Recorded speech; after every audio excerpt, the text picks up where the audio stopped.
You are listening to a winning edition of the Charlotte Hornets on SI podcast. It's not been often we've been able to say that. The Charlotte Hornets are coming off back of a 105 to 102 win over the Brooklyn Nets. We are recording just a mere couple of hours before the Hornets' much anticipated matchup against the Miami Heat, which, Sam, you'll know this. This is an important matchup here for Charlotte's future lottery pick, which the future draft pick, I should say, that the Miami Heat own the Hornets.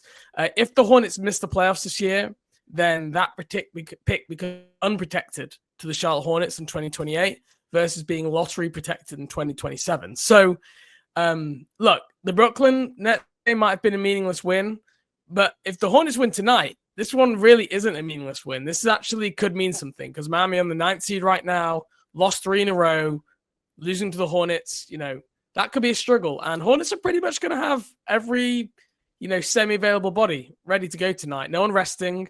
Should be the fullest strength that you'll probably see them for the rest of the year. So they've got a chance here. Yeah, I mean, they have a shot to really go on a neat little streak if they get frisky enough.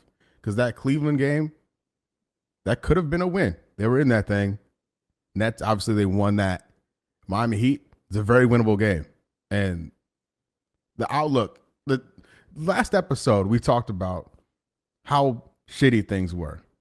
And one of the things we talked about was like the lack of effort and intensity. That was after the Wizards game. They were coming off the 113-100 loss to the Wizards at that time. And I think it's still all super valid. But the last couple of games, like where has this been? And I'm curious to see how long it lasts.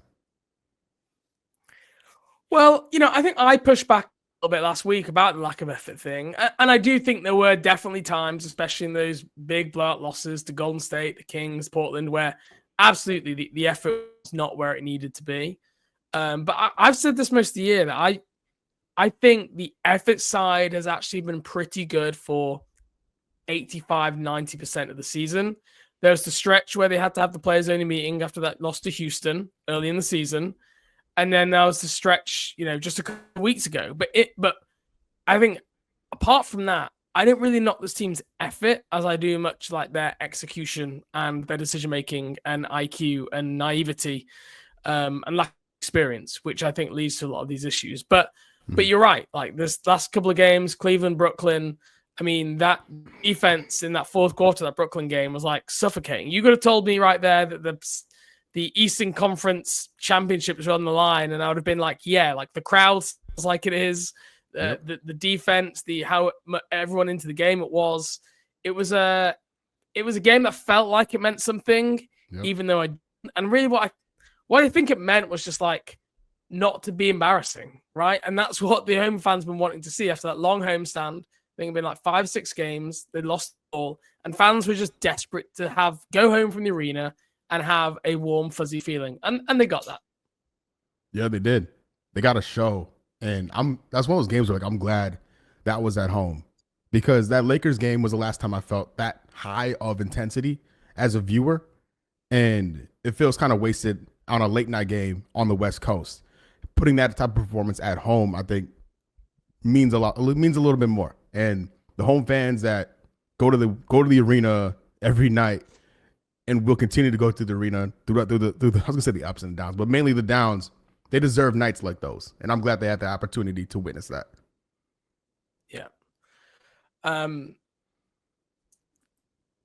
think let's start here. Today we're going to be talking about a little bit about Miles Bridges, a little bit about Lamelo Ball, and about Damian Baugh. The 3 Bs: Ball, Bridges, Baugh.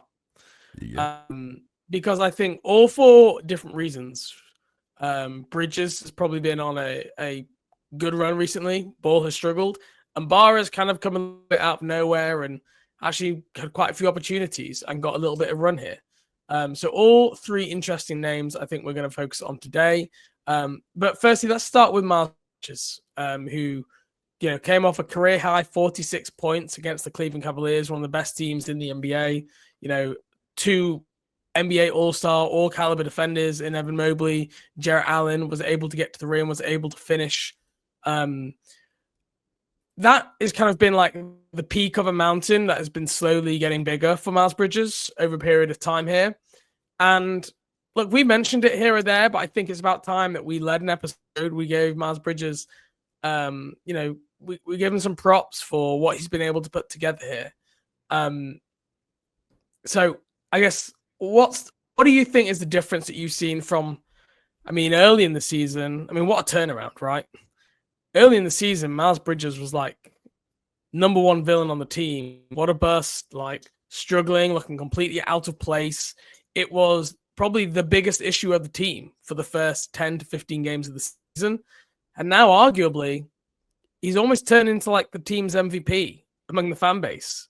It's such a turnaround in the season. And the ironic thing is, Miles Bridges spoke, I think, in the offseason, talking about how he's always been inconsistent in his NBA career. And like that's been one of his biggest issues, is that he's had really good runs and followed it with really bad runs. And this is just another like microcosm of the Miles Bridges experience, where you go from a really low floor to quite a high ceiling, all in the period of 1 year. When you start scrambling your brain thinking, how do I evaluate this? Because what Miles Bridges you get next year, like that affects how you feel about him. So, but what have you seen recently that you think has led to the recent surge in play?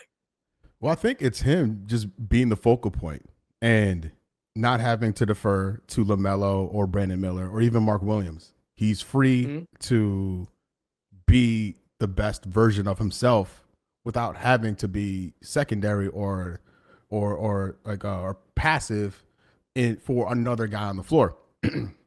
Excuse me. Because we've seen him as a second unit guy being the main focal point. Like that's when I thought in his third year, where he really shined as a contributor. And he's like, holy smokes, like this guy was made a major leap. And that's because he was able to be him and just go out and just be the best version of himself offensively. And during this present state, right, you have him, like it's him.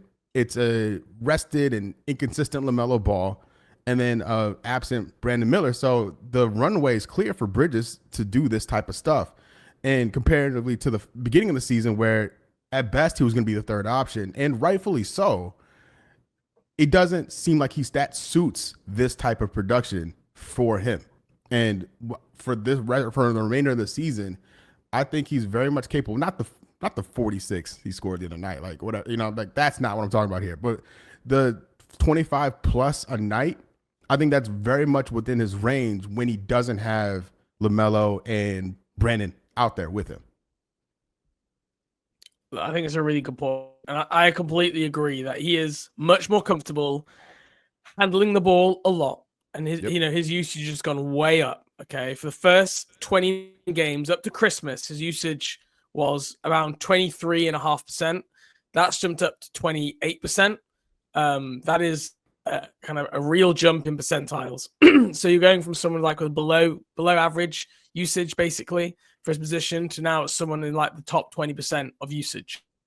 So there's been a real shift there. And as good as he is, like the production hasn't translated to wins. And while it's hard to watch these games and see that Miles Bridges is the problem, because a lot of the nights he's one of the few positives I think you can take away to some of these games, I'm still not letting myself get blown away and bowled over of like, oh, wow, this is the Miles Bridges. Wait until Brandon Miller comes back.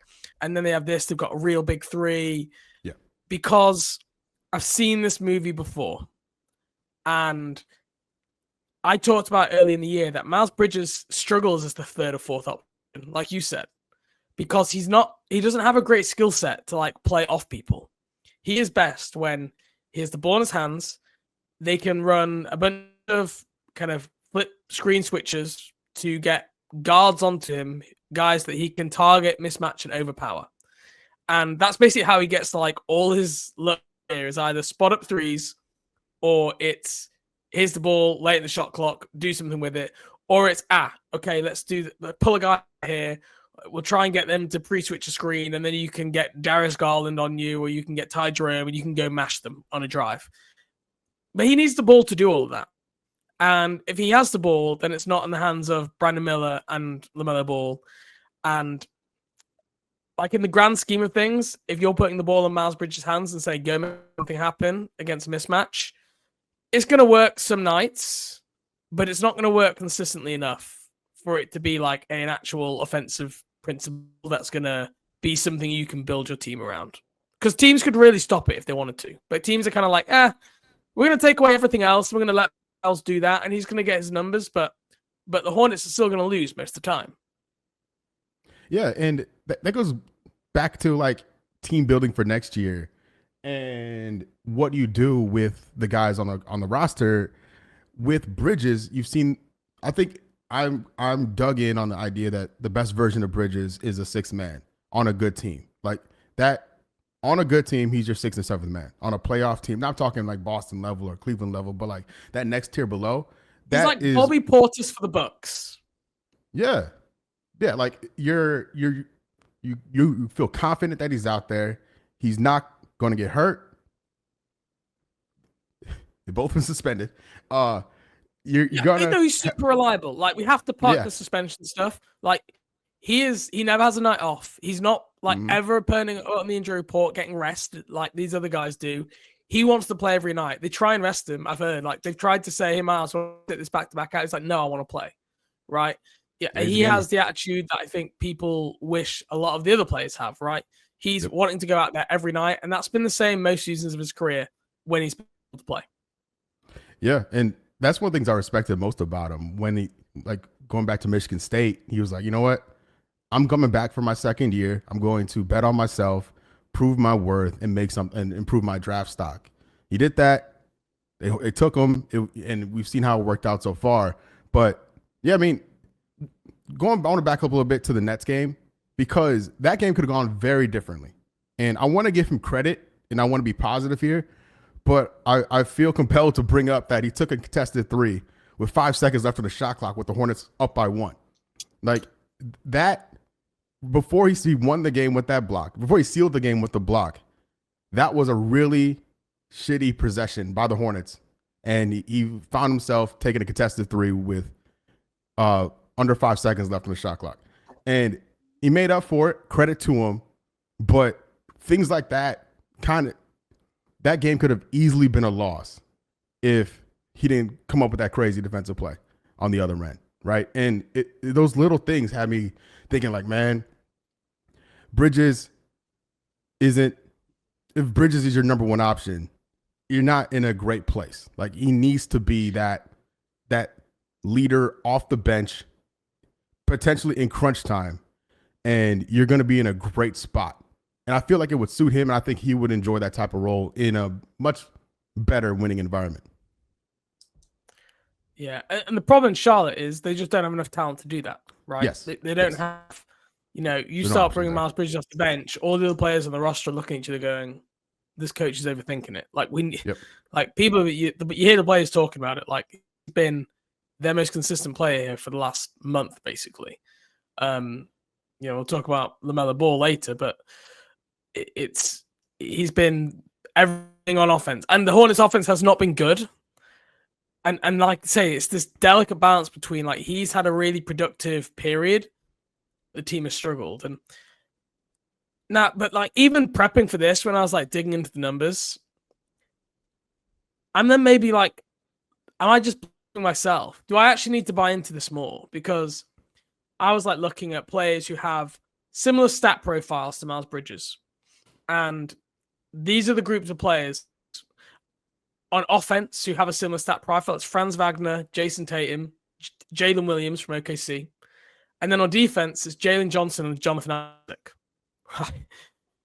I mean, if I told you there's a player who has the offensive game of those guys and the defensive games of those other two, like, you'd be like, who is this? Like MVP. The second coming of, but then, and that is just like fact when you take into account his efficiency, usage rate, his passing, his defense, his rebounding, his steal and block numbers. Now, that's where it lets you down because the steal and block numbers are pretty good, but Miles Bridges is not a good defender.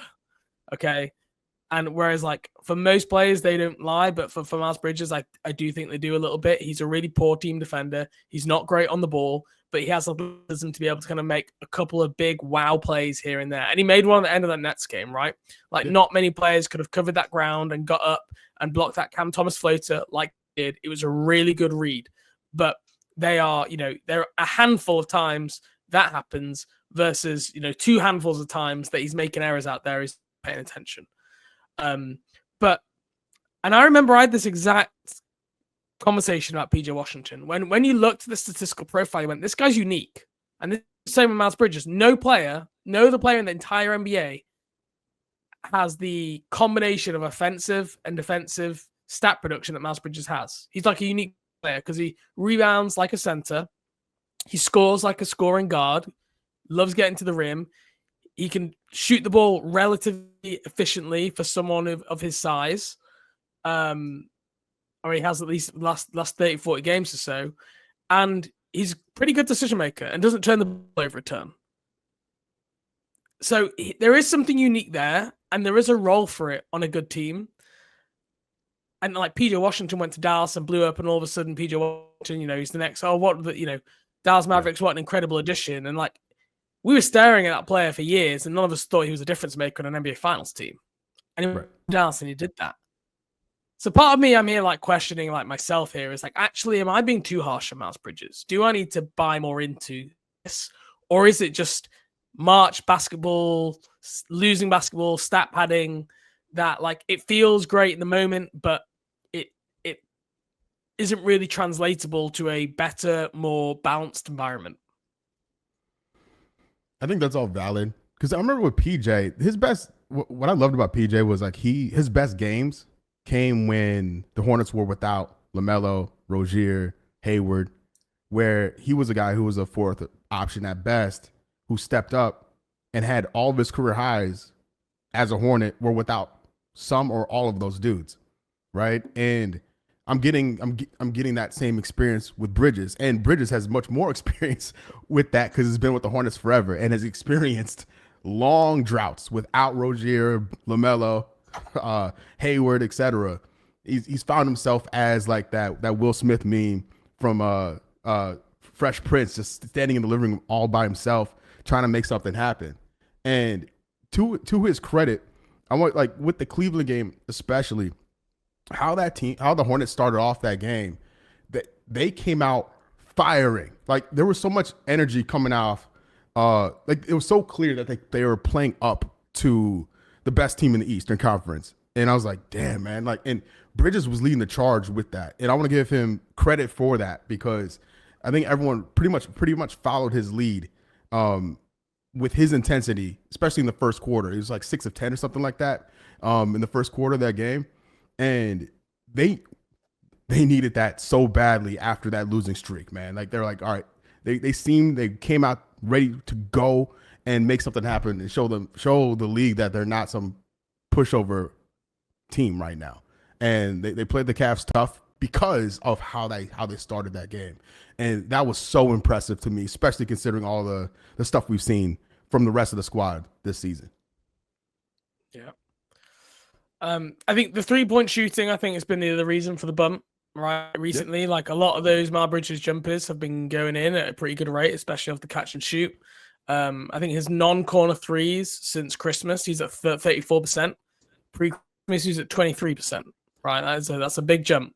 So I think the shooting out, we've got enough data and track record now to know that Miles Bridges is like a career 32% 3-point shooter. And I do think the last month or 6 weeks where I think he's close to 40%, that is probably an aberration. Like that's not the norm. And we always have to be careful not to just talk ourselves. Correct, Miles Bridges is a 40% shooter now. Great. Yeah. Probably not. Like he's just shooting the ball and he's in a good spell. And he probably wasn't as bad as he was at the start of the year either. Like he even mentioned in a post game recently, like he didn't feel he could move properly with his knee after he sprained it, even when he came back, and he's now healthy. And that's one of the reasons he thinks he's shooting the ball better now and being able to play better. But like even before that knee injury, he was struggling before that. So the truth is like he is just he's been an inconsistent, streaky player throughout his entire NBA career. And I'm betting that we're just on an upswing right now. And I still don't know the role on like a better team long term. And that's why I still think, if anything, this recent strong play maybe makes a trade more likely this offseason, because other teams could be looking at this and saying, yeah, there's a real role here. We can see how this guy fits into our team as like a mismatch hunter, guy to bring rebounding physicality on the glass. Again, a lot of people talked about his leadership, which we should mention. I know some people will switch off as soon as they hear about that because of his, past issues. But even Damian Baugh, who's from the team 2 weeks, is out here talking about Miles Bridges being like a good leader of the team and speaking to him. It's just one of the facts that every single player and coach part of this team praised Miles Bridges for his leadership ability, as no matter how unpopular he might be in other ways. So I think he is definitely valuable for this team. I don't think it's a situation where you just like dump him for nothing, but he could be playing well enough to actually up that trade value a little bit. And I still think that could be the way to go because I like you say, I think I'm with you. I think he's more of a specialist, like a fourth or like a guy coming off the bench in a Bob Portis role. I think that would suit Bridges well. Yeah, and to piggyback on the leadership thing, I just want to, because it still was one of the few shining lights or silver linings, I should say, from the COVID basketball era when the arenas were empty. Bridges was vocal as hell. You could hear him as well as all the other players, but you could hear Bridges get after his teammates, encourage them, motivate them throughout those games. And when the fans came back, I went to the first game with fans. Bridges had the house mic welcoming fans back into the building. It wasn't Lamelo, it wasn't Rozier, it wasn't Hayward. It was Miles Bridges. And I was like, that whole season, that COVID, like post bubble is probably a better way of saying it. That post bubble season in 2020 and 2021 really like changed my viewpoint of him as an on-court locker room guy, because it was plain as day that he is like the focal point of leadership there, and it's sorely needed. But yeah, to your point, I think Bridges is super, like, has raised his trade value. And when the league ticks over and his cap number goes lower, I think he's pretty much a lock to get moved, because I think they're still very far away. They being the Hornets, still very far away from contending. And by the time, not even contending, not even that, from being in that middle tier zone of the Eastern Conference, I'm talking at least at minimum 2 years. Bridges doesn't fit the age profile to the point where he'll be 28, 29, I think, before the Hornets are in that zone. And at that point, it's like, what are you doing, right? And then you have to pay Brandon Miller at that point. So if there's an opportunity to move Bridges, yes, the team will take a major hit from a leadership point of view, from a heart and competitiveness point of view, but it would be the right thing to do for the long-term future of the club and like capitalizing on what they got in him. Yeah. No, I completely agree with you. And it feels almost harsh, right, that he's had such a good run and set a career high. And we're like, great, this is good trade value. Like, that feels harsh because we shouldn't always view things in the future lens. We should be able to talk about the clear, like, present, because that's like the most important thing. But I know what you mean. Like, my head does go to a similar place. Another thing I really appreciate about Bridges is whenever I watch a game, and they have struggled or they've been really poor, I always feel like Miles Bridges is the guy who takes the responsibility and says the right things, like what I would expect an athlete to say, about the team's approach, his approach. And I sometimes feel when I hear other people's interview post game, they kind of like shy away from taking responsibility. They dodge a question. They give like a cutter answer of like, oh, we just need more energy. Like, and I don't feel they really answer the questions. Whereas I feel Bridges has always been like, the Hornets have I think it might be the Rick Bell Media Award that they give to the player who like engages with the media the most at the end of the year. I remember Kelly Oubre earned it I think maybe last season or no, season before last season. He was sixth last season. I can't remember who won it last season, but it would not surprise me if like Miles Bridges won it again this season. And that's something I appreciate, because I think when you are frustrated, when you watch this team play a certain way, you want someone to come out and acknowledge that. And I feel like he's one of the few guys who does do that effectively. Even Charles Lee at times. I'm like, Charles, like, stop saying everything's such a great opportunity. Yeah. Like I think Yeah. I said to you early in the season, right? It's like when people going to start getting annoyed at that? When it's like, great, just another learning opportunity. It's just what an opportunity for development. I'm so proud of everyone, and it's like they've lost 7 in a row by an NBA record, and people are just like, go Steve Clifford, Charles, go Steve Clifford, just go on a rant. But I just don't think it's in his nature. He is still just gonna.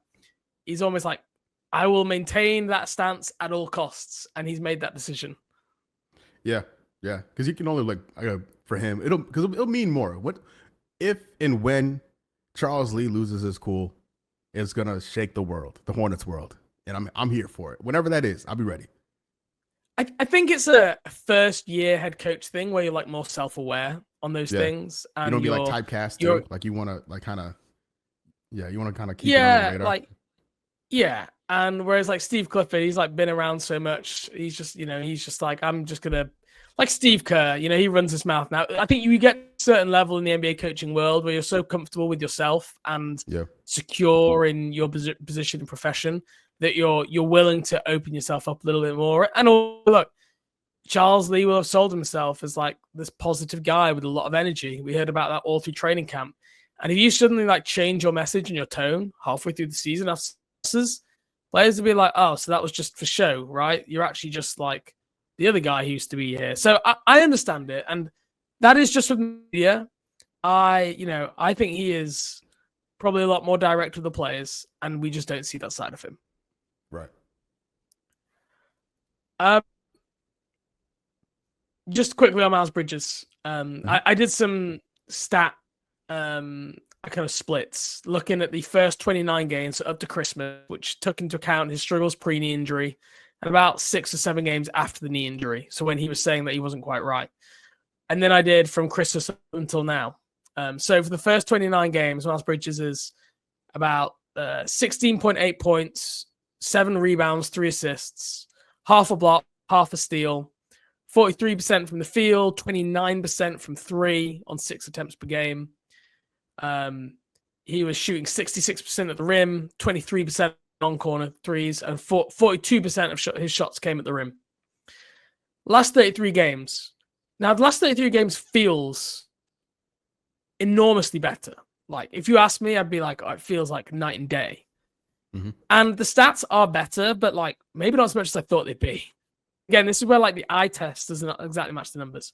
The scoring is the biggest thing that's jumped, gone from basically 17 points per game up to 23 points per game. He's upped his rebounding, so he's up to 8.4 rebounds from 7. He's upped his assists, averaging 4.1 assists versus 3. Even his steal and block numbers have gone up as well. He's almost steal per game, and he's at 0.7 blocks instead of 0.5. Field goal percentage is marginally better, 44% versus 43. But really, like if you look at the difficulty of shots he's taking now is much greater than it was back then, because he was like taking role player shots, right? Open threes and open lanes to the rim because Ball and Miller were doing a lot of the scoring. So again, like when you start to look at it, there is an increase across the board, scoring, the rebounding, the assist numbers. The production is up across the board. But it's not like the efficiency is still not where you want it to be for it to be like really difference making. Like there's still a lot of 8 for 20 nights from Miles Bridges because you saw it in the Nets game. It's like 4 people converging on him in the paint because everyone knows he wants to get to the paint.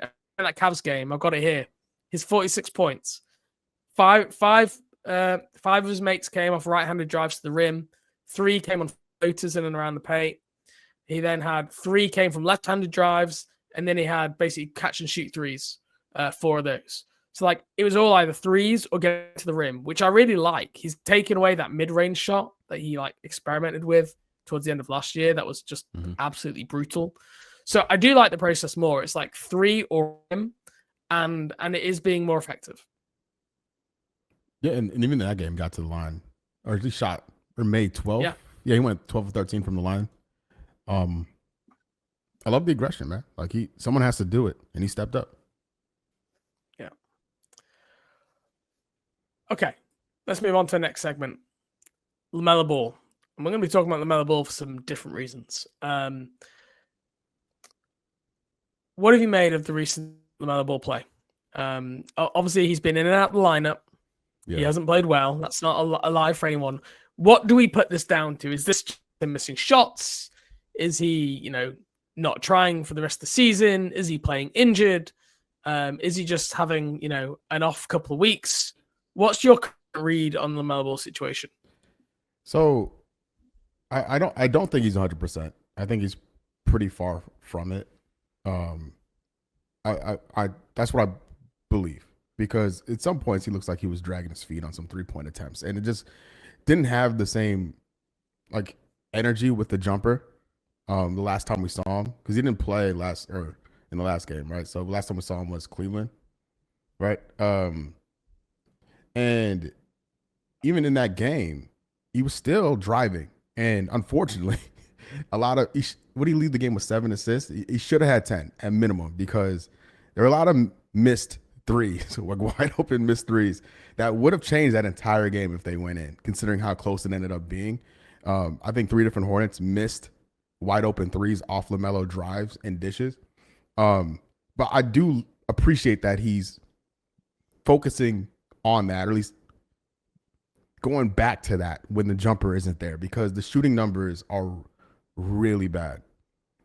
Like 37% from the field the last 3 games for him is tragic.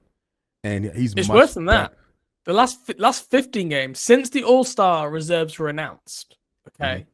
And we were on here, we're talking about, hey, look, maybe we get Lamelo Ball revenge tour, right? He has a chip in his shoulder.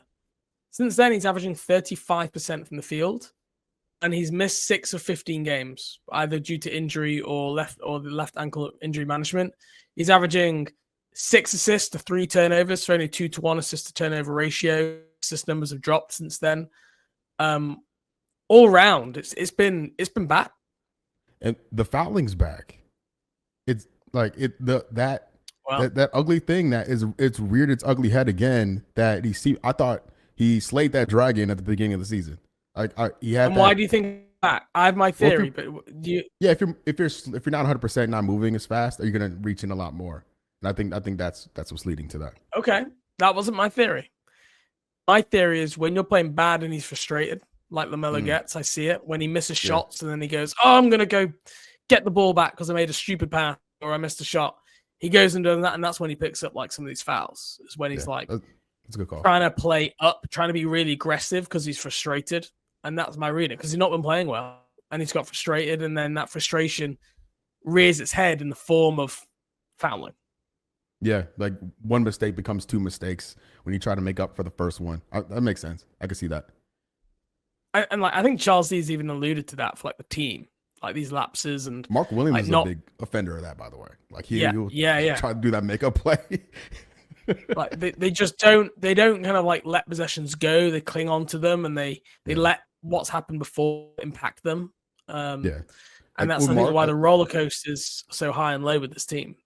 Mm-hmm. Like when Mark Williams, when you say that, anytime anyone pump fakes, Mark is flying in the air, and because I can't get that out of my mind. Please stay on your feet, man. That's it. No, sorry, I know it's Lamelo Ball conversation, but whatever. Mark should be back tonight, right? Yep. Yeah, he should be back tonight. So stay on your feet, big fella. That's all I ask. And Melo's always taking crazy shots. All right. Yes, that's part of the brand. At the start of the year, they were going in a lot. Yeah. And when crazy shots don't go in, it looks just really bad. Because all of a sudden, it's like, what are you doing here? You're 5 for 17, and you're taking that. And the struggling is like really loud. It's really apparent. It jumps off the screen. Because you think, oh, can't you get a better shot than that? So it's been a really difficult stretch here for LaMelo. I mean, this has been one of his probably worst stretches now for the last 15 or so games, going back to maybe his like rookie or sophomore year. Like, I don't know if he shot 35% from the field for a stretch for any amount of time.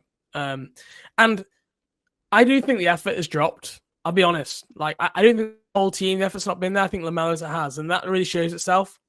Deflections, steals, block numbers, all not just dropped, but like comically low for guards right now since February 4th, that All-Star game. Mm-hmm. And I don't know if there's a rhythm thing here, because he's like missed almost one in every other game for this injury management. I don't know if that's taking him out of his rhythm. I mean, that's like, again, like you should be fresher and more ready to go. And maybe that plays into your thing about he's actually playing hurt and he's trying to soldier through. But I definitely see the defense regressing from early in the year when Charles Lee was challenging him. Lamelo Ball was talking about it. There was clear progression. And I remember the same thing that happened last year with Steve Clifford. Early in the year, we saw progression. And it's almost like once Lamelo Ball knows the season is over, he just doesn't quite give 100% anymore on the defensive end. When really, I would want him to do, and I heard people out here in my mentions telling me, like, he knows the season's over. Why would he try? He didn't want to get injured. You just weren't an all-star for one of the reasons being that your defense was atrocious. And you're trying to change a culture of the team. You don't do that by, not boxing people out, not paying attention of who you're guarding in the huddle after a timeout. You've got to change that narrative. You can't just go, I'll just wait till next year.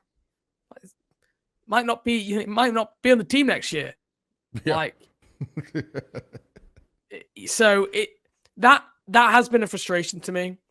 And, remember like the good game against Tyrese Halliburton earlier in the season? Everyone's like, Lamelo Ball versus Halliburton, the discussion's over. It's only ever one way. Like, yeah, Lamelo Ball's outplayed Tyrese Halliburton like the last 3 or 4 games they've had. Go look at the rest of like the games over the last 3-4 years. Halliburton has been better than Lamelo Ball, and he's been way more consistent. And LaMelo's gone from looking great to the Lakers to looking terrible the next game. And it's just, again, it's similar to Miles Bridges, the inconsistencies.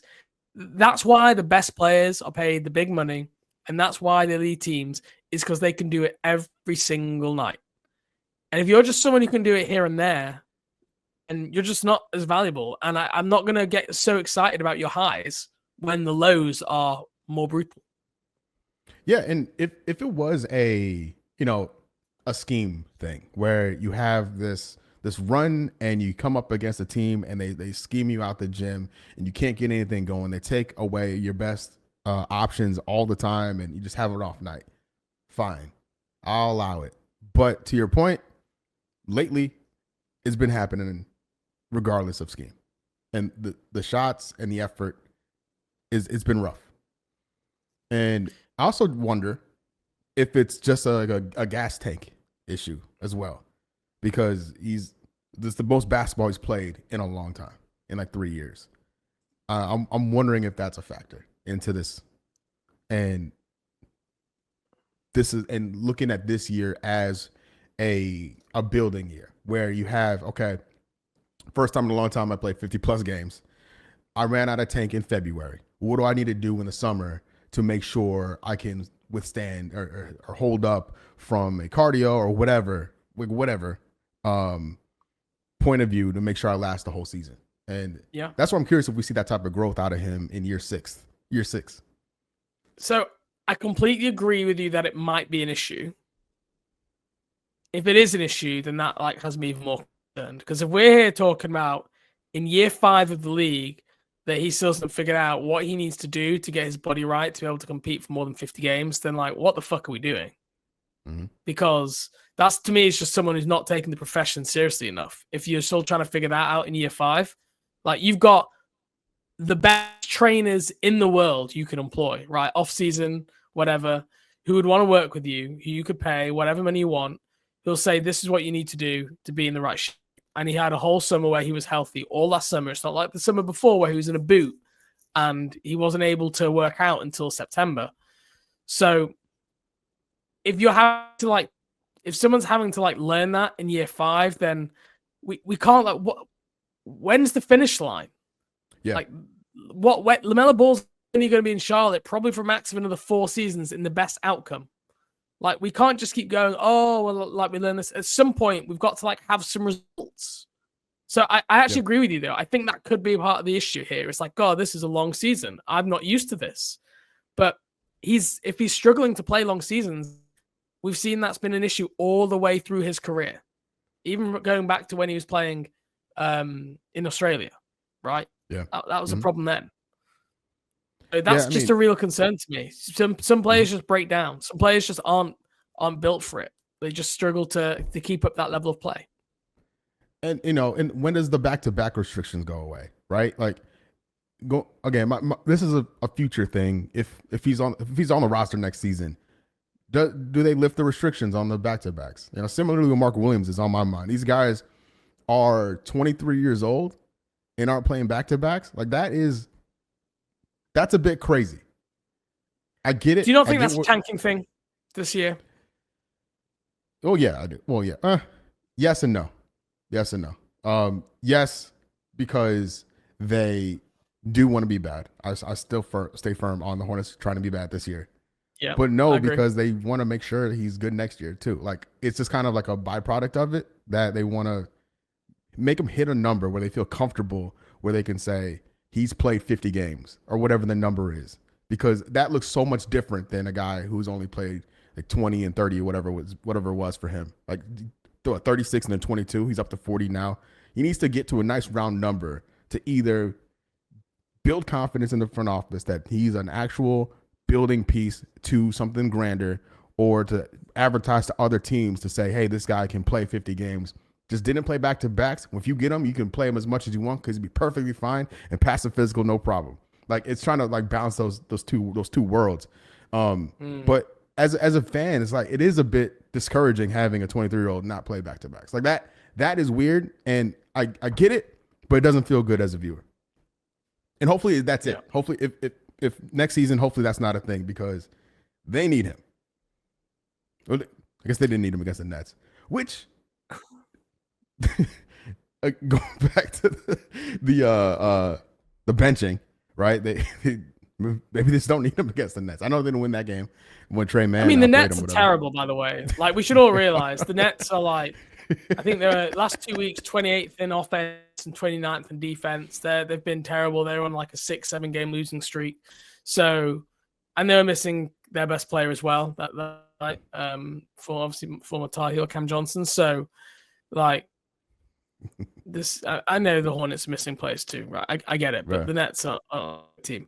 I do think this last stretch, especially, we've seen teams really affect LaMelo with their physicality on defense, right? I think, Tumani Kamara was the first guy that I think gave LaMelo Ball some nightmares here, and they've just had guys like physically hounding him all the way up the court, and you've seen LaMelo Ball get really frustrated with that. And he's not been able to counteract that. Like, he's felt hard by for the officials what feels like 3 weeks here, and that he doesn't feel like he's getting the risk. And I agree, actually. There's probably been, I'm sure there's a good number of plays where LaMelo Ball has been fouled, but equally, there's just something about the way he plays and his style. It is not one that officials like to reward with like foul calls. And they do let these like physical ball defenders really get into LaMelo Ball. And I think it's because he tries to avoid contact a lot of the time. And because he's kind of a little bit weak with the ball, I think that kind of almost reputation goes against him. Where, like, we all know in an ideal world, those things shouldn't pay attention to one another. But it's just like, we all know in the real world, like, Shaq got officiated differently to other centers, right? Because of how he was. And I think LaMelo Ball is like the opposite of Shaq. Like, they call, because he's so slight, he feels like he's been like knocked 3 foot one way, when really it's just like the slightest little hip bump. But he kind of really feels that power, and then he's not getting the call. So, and that's really hurt with his turnovers. Like, he's just looked uncomfortable at times out there against some of these ball pressure wings that other teams are putting on him. And it's nothing new. We've seen it in the past, but he just seems to be way more bothered by it at the moment than he has been in previous months. And I think part of that is because, like, he doesn't have other guys to take, Brandon Miller, Trey Mann, who can, get LaMelo Ball off ball. I mean, he's a really good off ball shooter, LaMelo. All right. I was looking at some of the numbers recently. I'll see if I can pull them up here. Unguarded shots this year, LaMelo Ball is shooting 44.6%. Guarded, he's shooting 27%. Right? Mm-hmm. That's from 3, by the way. Yeah. So teams know this. It's like, as long as we make sure LaMelo has contested for everything, he's probably going to be inefficient. And that's what teams are doing now. It's like, they don't have to worry about the other guys on the team. They can just put everything onto LaMelo. and that's just making him look overwhelmed. Yeah, and a lot of people are going to have an off night against Cleveland because that team was very big and physical and switchable. But when you put up stinkers against like the Kings and the Blazers, then it's like that raises a bit of a like, okay, what's going on here? And yeah. it's not encouraging, but you listening to this know what happened against the Heat. So all of this could be like old news. If he goes crazy tonight, like who the hell knows? But that doesn't solve. Like we've seen him go crazy. Mm-hmm. It doesn't mean that what we said isn't real, right? Yeah. Go for 50, 10, and 10 tonight. It does not mean that the issues of the last month since February 4th, when All-Star reserves got announced, like don't exist. Some people will do the victory lap of like, you see Lamelo Ball, like you shouldn't have doubted him. And it's like, why do we just like bang our chests when he has that like performance every now and then? Same thing with like other players as well, not just Lamelo. Like you have to look at the whole body of work. You can't just cherry pick the games that we want. No, that was well said. That's well said. So yeah, obviously the team aspect around him not great, and that's always going to hurt his efficiency at the moment. But you'd say the same thing about Miles Bridges, and he's actually got better, right? So when everyone says like, "Oh, look at his teammates," well, look at Miles Bridges' teammates. They're worse than they were in the season. He's playing better. So it's not as simple as that. And like we said, he's letting the offensive struggles affect his defensive intensity. And like I know Charles and Jeff Peterson like got me getting frustrated with that because you can't let your offense affect your defense. We heard Steve Clifford say the same thing for 2 years. We've heard Charles Lee say the same thing this year as well. All right, should we move on to some more positive news? Let's do it. Damian Baugh joined the team on a two-way. Very little known NBA player. Never had any run really any other NBA team. Was I think with the Westchester Knicks G League team. Was unsigned, not on a two-way contract to start the year. Has come in as the team's point guard and has started game the other night. Been a primary backup at times for LaMelo or for KJ Simpson when he was in as well. And it definitely feels that he's got talked about by players and the coaching staff that they see something there. A little more than just like any guy coming in from a two-way. Do you get that sense too? Yeah. And what really sealed it for me was him doing the jersey swap with Anthony Edwards. Like it felt like a real stamp from what you've just mentioned, all the players and coaching staff bigging him up to Anthony Edwards, who I think they played. I think Dell said they played like AAU together, something like that. So it's not anything too crazy, but it just all feels very like real and valid. Like the front office found another gem in the two-way market. Yeah. And like we thought this with Isaiah Wong for a point. Like I remember I tweeted out that during Isaiah Wong's first couple of games, like he's felt more impactful than Nick Smith Jr. has at any point in the season. And that was true at the time. And then after that, Nick Smith Jr. got better, and Isaiah Wong obviously is no longer in Charlotte anymore, which was a little bit of a surprise. So I'm always wary to get too excited about these like March breakouts. I mean, I was on the right side of people going like, we need to bring back Davis Bertans next season. People were saying that like this time last year when he was like, yeah. I had people in my DMs because I was presuming they just like cut him, waive him. And I had people being like, why would they do that? Listen, all due respect to Latvian Laser, but what? That's insane. One of Eric Collins' best stories he's told in the broadcast is when the shooting coach of Davis Bertans made him practice shooting in Latvia with garden gloves on. That's always one of the stories that I'll remember. Okay. Shout to Bertans, man. Come on.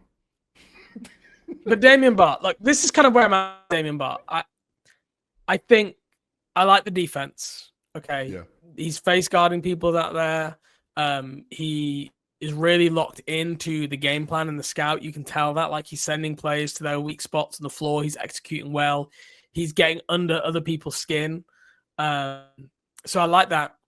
I like the passing flashes. I thought we've actually thrown a number of high degree difficulty passes and really threaded some really nice needles. So I think like the distribution of the defense, I actually think is like, I look at that and go, that's NBA rotation level player. Like you come in for 12 minutes a night and give some guard play. The issue is the scoring because he can't score efficiently at the rim, from three, from range, from anywhere.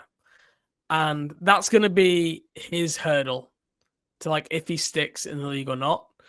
And he's not young. He's 24 and a half years old. This isn't like some guy who's still in his early 20s. Like he's basically in his peak right now. So he's not got a super steep development curve. And I just don't think he's ever going to be able to score it at a high enough level to stick. But if he can, then I believe there's something there. Yeah, he has these flashes of athleticism. Was it the Nets game?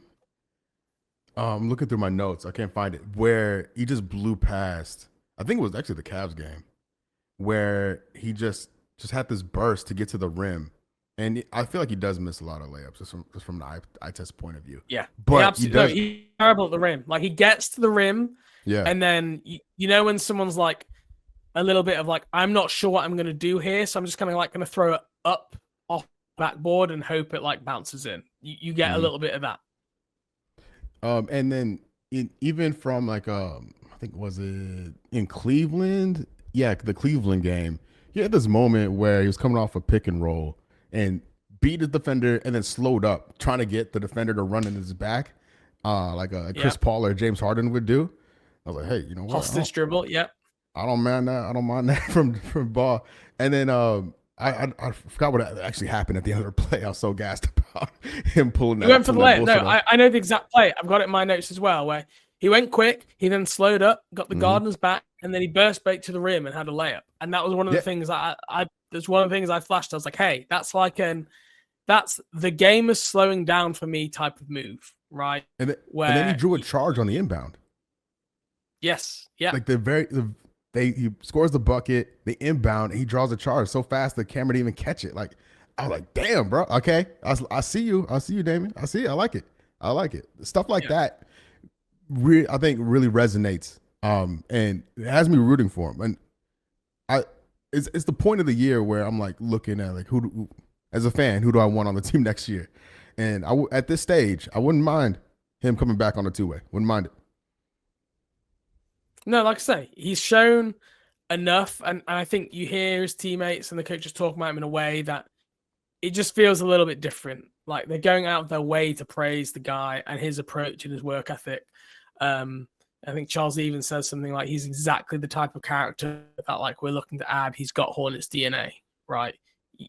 You could praise a guy without going out your way like that. So I do anticipate this at this point, like him being a guy who could stick around, but could also depend on how this draft goes and where they end up in the second round, because they've got 2 second-round picks right now, early second round.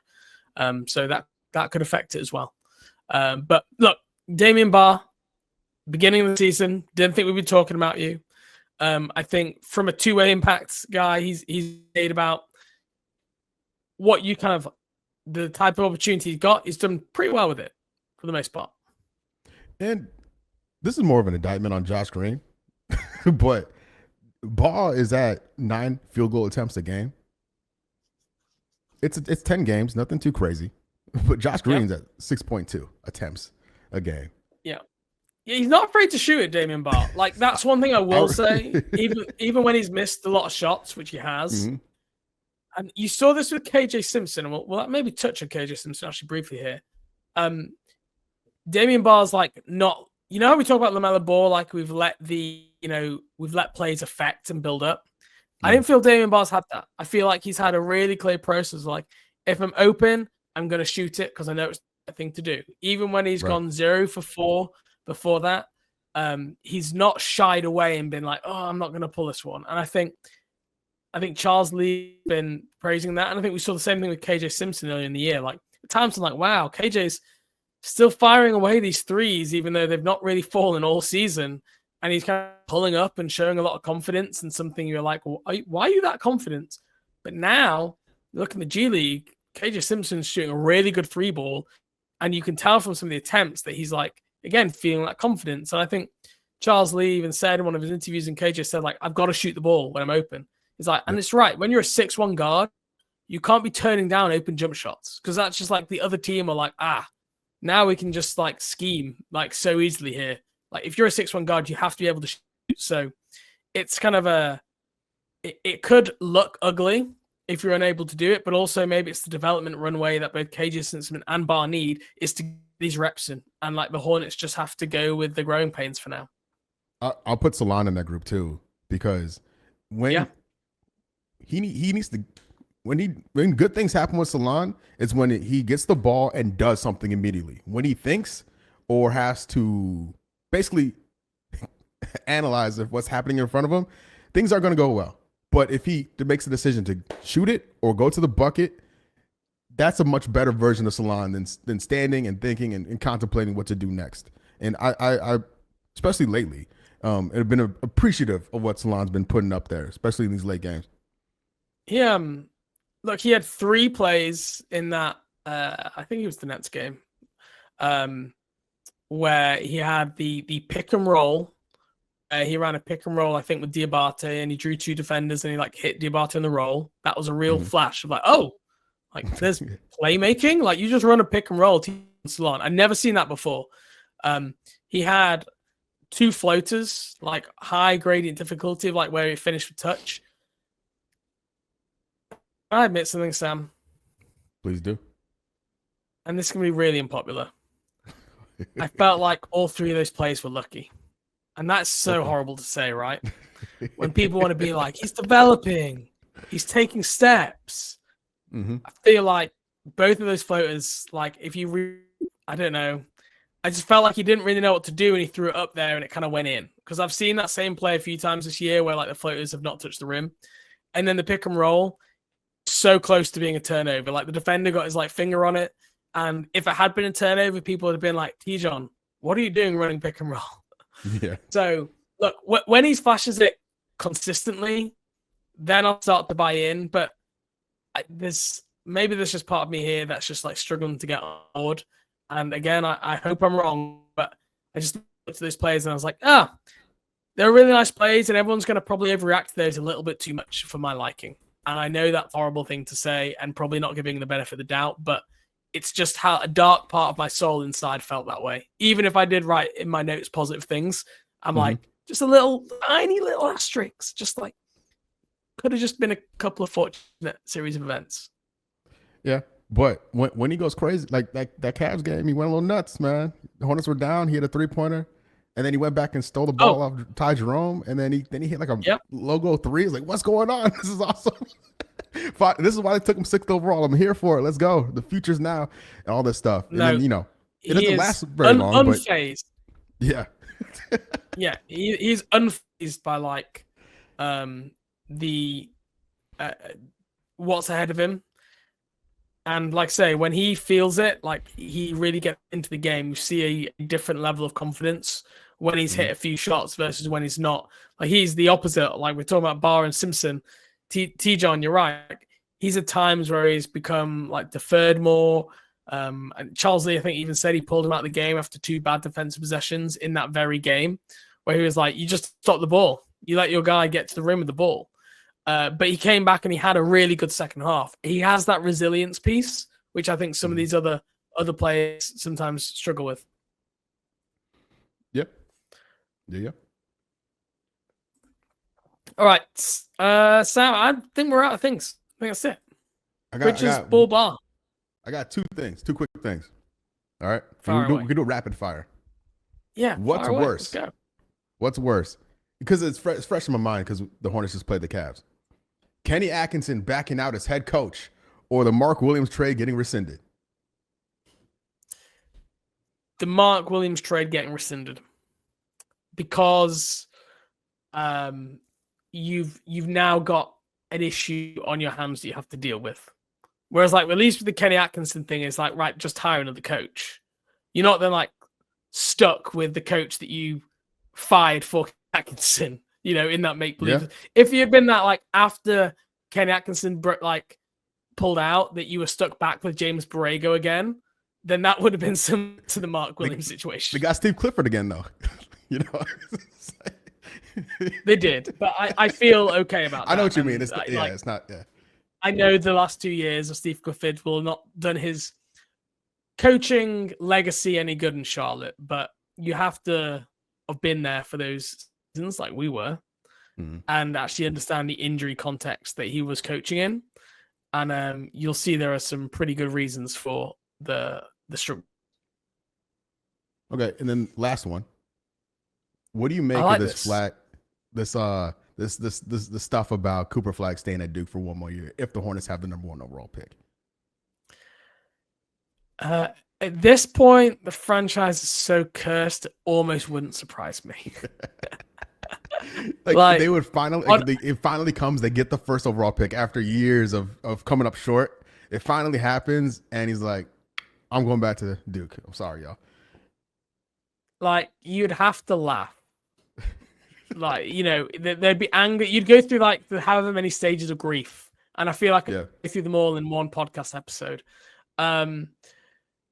It's extremely, extremely unlikely. You know, I heard Sam Vecini, who knows a shit, right, about the draft, talking about this the other day, and he was like, there is no way Cooper Flag is going back to Duke. And one of the big reasons is, even if he went back for like a $10 million per year nil deal, okay, 10 mil, which no one has ever got anywhere close to 10 mil in nil fees. By doing that as Cooper Flag, you probably miss out on 15 to 20 million in net earnings because you start your NBA contract later. So you get to your max contract later. And like, that is like, you just have to think when he's at the age of 32 and he's earning 60 million per year, he might not be at that yet because of coming out of school, you know, a year later than that. So I think it's extremely unlikely. You know, again, what's to say that Cooper Flag, you know, something could happen with his health tomorrow that puts things in jeopardy. He could be diagnosed with a medical condition. You sign that NBA contract, you're in a much safer position. So I don't think it'll happen. But I do think if they win the lottery, it will be on First Take. There'll be talks about it. There'll be talks saying, should Cooper Flag go back to Duke? Even if he's not going to, like, it will be something that Hornets fans will have to deal with, and everyone should brace themselves. I'm here for it, especially with like the Hornets ownership being so closely tied with Duke itself. It's like, yes, this is awkward. That's it's another gonna be great super point. awkward. If that's another, that's a great point actually. Like, Rick Schnall, very tight with that program. Yeah. So that's I'd not even connected that dot. It's a great one to bring up. I was also looking at, before we started recording, I was looking at just Duke donors just to see like, are there any like Hornets connections? And I had no idea Adam Silver went to Duke until today. He got his bachelor's there. I had no idea. I did know that at some point. I'd heard that, yeah. But not to do with anything. But Adam, hook us up, dog. Come on, man. Come on, lock it in. All right, Sam, let's leave it there. We will touch back next week. Look, hope the Hornets pick up the win tonight against the Miami Heat and they can try and relegate them further into that draft lottery, get that 2028 pick unprotected. But I will catch you next week.